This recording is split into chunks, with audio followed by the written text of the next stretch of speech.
On croit souvent que nos sapins de Noël viennent de loin, de régions montagneuses ou des pays scandinaves. Mais en Nouvelle-Aquitaine aussi, quelques producteurs tirent leur épingle du jeu en privilégiant la proximité et une agriculture raisonnée. Jérémy Charrier et Cécile Bonté-Baratiart ont remonté cette filière régionale de l'arbre de Noël. Des sapins sur des dizaines d'hectares. Nous ne sommes ni dans le Morvan, ni dans le Massif central, mais en Charente-Maritime. Thomas Bugnon est l'un des seuls à faire pousser des sapins en Nouvelle-Aquitaine. Historiquement, quand mon père s'est installé là, le monde professionnel du sapin de Noël considérait que le sapin ne pouvait pas pousser en dessous de 800 mètres d'altitude. Ici, on est à 0. Ça fait 30 ans qu'on fait du sapin ici, ça pousse relativement bien.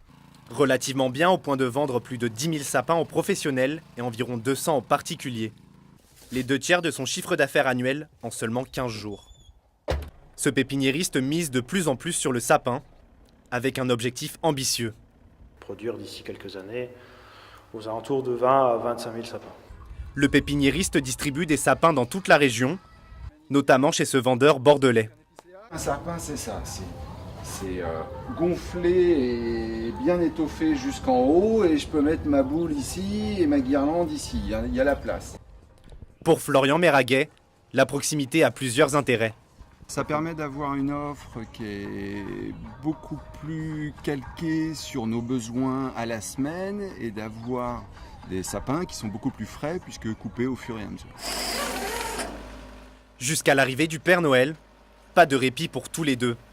Ils restent ouverts, prêts à réapprovisionner en sapins locaux toute la Nouvelle-Aquitaine.